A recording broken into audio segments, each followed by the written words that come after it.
Hey everybody, welcome back. It's day 4 of the Golden Goblet. I don't want to talk about my performances thus far. Today we are playing Ashwood Mini Golf version 1. Every new day, this is what's beautiful about the Golden Goblet. Every day is a chance for redemption. Every day is a chance for a new beginning. If you'll excuse me, I've misclicked. I wanted to read the description, please. Ashwood Mini Golf V1. From Stephen Jam. Ashwood Mini Golf Course is a short but enjoyable 9-hole course made by youtube.com/c/StephenJamFTW. I will play it, but I do want to tell you, I did not know that it was 9 holes in advance of downloading it. I apologize. But a little shorter, that's okay. We can live with a little shorter. We'll pad out the video runtime maybe with another level that we've played in the past so we can get a little conversation going here. I'm not out here trying to rip anybody off on their Golden Goblet timeline. It does only have 9 holes. Okay. All right. That's my mistake. Hole number 1, pretty standard, really. It's very simple. Hole was a little bit cursed. There's a little curse going on in there. I understand. We want to deflect off of the wall, get into the tunnel, but don't fall in the hole. Oh no. That would be bad. So I think we want to do something like this. Mission extremely failed. Come on, you can do it. You can do it. You can't do it. Just drop me, dude. This better go in. I'm going to be devastated. Oh, come on. You're going to give me a double bogey on a part 2. It's my own hubris.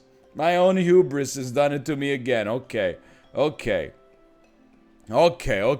This is not... It's not a good start, but we can make it through this, okay? What do you need here? We'd like to thread the needle. So I think you get this lined up. Quick send. Absolutely beautiful hit. Unfortunately, we've gotten too close to this. It's alright. It had to be done. This is only shot 3. Oh, baby, I could have used a trip to Dimpletown on that one. But you know what? I'll take the par. It is what it is. It is what it is. 1/3 done already. Very scary. We don't get any time to build on this one.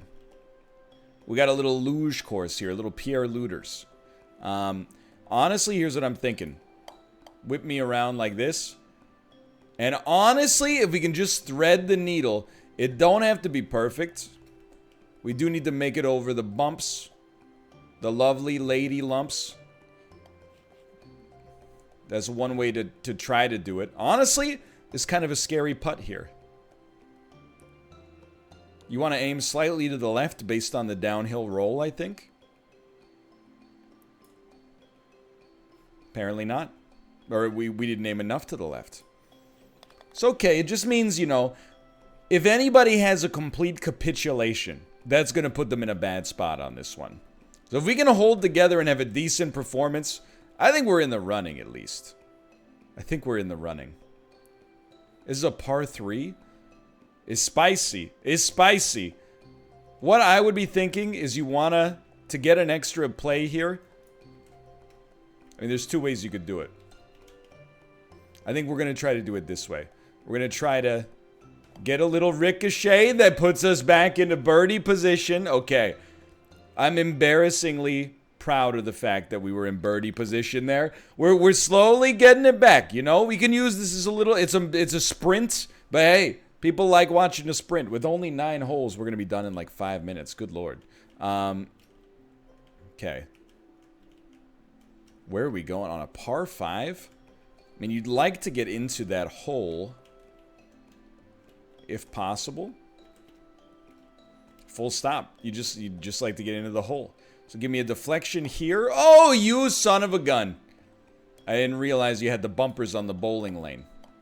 Okay, this is your one crack to get back at it. To me, this is like a 1.1. Oh, come on, come on, come on, come on. Okay, I think maybe like a 1.3, 1.4 from this far back. You, why would you do this to me? It's my hubris. My hubris and my greed will not let me go for it. So I think we're around that way. Oh, come on. Don't, oh my god, you left me on the... Isaac Newton with the double bogey. I mean, there's still a chance we could get par. We'd have to shoot a 4 under on the next 3 holes. So this will be a great time to just sneak in. Really? You hate to see it, don't you?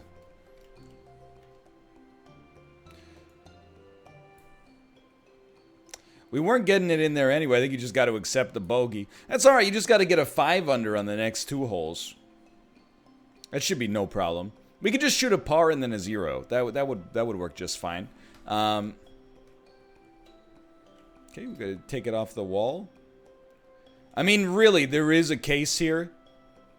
It's foolish. It's too foolish to be like, do a jump. I don't think this is the right jump opportunity. Not because, like, game theory wise, it's exactly the right jump opportunity. Sorry, we got to go off the back wall on this one, I think.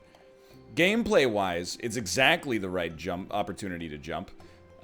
Simply because of the fact that we wouldn't have done it anyway. 100% need to make up as many strokes as possible, but realistically, that's an almost impossible jump to make. All right, well, we're shooting minimum 2 over in all likelihood. Are you telling me? Like, how do you get on this? Oh, you know what? They made this course for jumping. It makes perfect sense they made the course for jumping. If you have jumps turn on, it becomes a little easier. This... Oh, I really thought it could have been makeable. This one, the par is a little weird. I feel like the par is much more easy to understand than the other ones. Easy to get to, I should say. We finished, we shot a 37 there. That's not great for 9 holes. So take me out. We'll run it through one more time and try to get a better score. But it doesn't count for the Golden Goblet, obviously. A 37 is going to be as good as it gets there. Well, that's going to be our score. Maybe as good as it gets is not the appropriate way to describe that. But, you know, I don't know. I lost a little bit of my golfing touch for some reason. It's all starting to... It's all falling apart. But I wish nothing but the best for my competitors. I mean, at this point, I think MALF has put down such unbelievable performances in the Golden Goblet recently that, let's go. Ooh, this is a weird part, too. He's put down such unbelievable performances in the Golden Goblet recently. He's probably like 10 to 15 games ahead of Dan and myself, which is very wild. And I haven't really had a solid showing for a long time. That's just embarrassing there. Or maybe this is okay. Hold on. Hold on, this might be doable. It's not doable. It might be doable. Hear me out here. This is a weird one. It's not as bad as it could have been. I think to some extent, like if I could, let's go, diagnose my own golf problems, I could analyze these holes a little better. I could analyze so we're not rushing as much for sure. I think that is causing me some trouble, without a doubt. Is just being, I wouldn't say it's like lazy. It's more like reckless. You know, I'm very used to, that hurts. I'm very used to a mini golf culture where you just kind of grip it and rip it.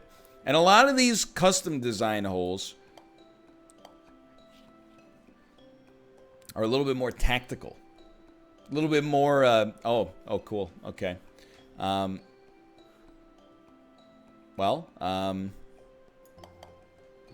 This is one of those times where you just retire and start over again. A little bit more, I don't want to call them puzzly, but a little bit less like, hey, just put it on full power and like send it as far as you can send it. But I'll tell you, this level is like very spreadsheetable. If I were a less discerning man, we could have built up a spreadsheet for this one and really sent it. But you know what? That's not the way I live my life anymore. Those days are behind me. What the heck was that? Maybe we just want to get in the hole? Did you ever consider the idea that just getting it into the hole and then getting it into is way smarter? Why do I continue to take the hard road when the easy road is like maybe only slightly worse? It's not even worse, it's just like maybe slightly less efficient. Similarly here, who would have thought that like messing up is the right thing to do to get through this as easily as possible, you know? Now this, I think this is makeable. You just gotta float it right into the dimple. I can live with that. I can definitely live with that.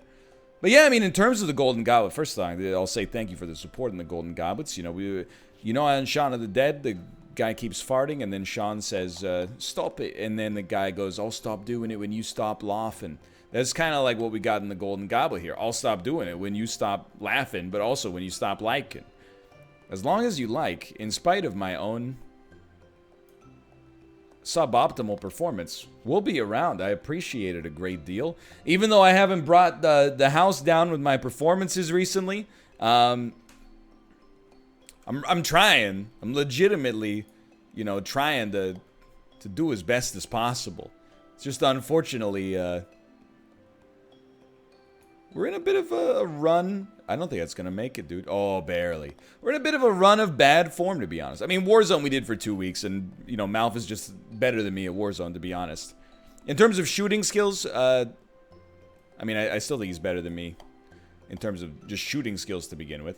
But also, certainly in terms of patience and tactical knowledge. That's where the big gulf really lands, or really is. But we'll find our game, okay?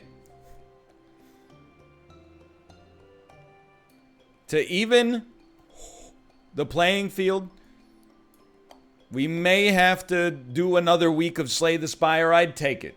I'd take it. And look at the performance we're putting down now. This is incredible. This is an incredible performance. We just got an eagle on a par 5. The man is he's lost it. He's lost his mind. He's too good. He's a golfing fanatic. How did he do it? This windmill, it's so slow moving as to be offensive. Like, is it supposed... Oh, my God. Let's go, dude. Is it supposed to be hard to beat the windmill? I don't understand. Can you believe we got a 37 on this? That's embarrassing to me. Well, let's not count our chickens afore they be hatching. Afore they be hatching, Jack. That's my Davy Jones impression. You best start believing in ghost stories. You're in one. Oh, I thought we could get the great Nick Lachey ricochet there. We did not, though. It's okay, okay? Here's what we're going to do. It's a little prickly. It's definitely sinkable. You just got to hope... I mean, we probably still would have missed, but you got to hope you get the good refraction off the stump. It didn't happen. That's okay. We're still going to shoot under par in all likelihood. And yeah, probably in all likelihood, I would say, is definitely feasible. Oh, how dare you! This one's tricky because we gotta make sure we don't bounce back out. So I think you just take the patient play. And honestly, I think you take the patient play again and do a quick little ricochet up here. And that ricochet was too much. We'll just keep it as gentle as possible. And honestly, a slightly redeeming performance there where we shoot like a 24. We shot a 30. I was way off. But still, that's much better. Well, for now, this was a little bit of a shorter course. Not necessarily a shorter video. I apologize for that. As the curator, I take responsibility for that. I didn't realize it was only the front 9, but hopefully they'll start working on the back 9 at some point.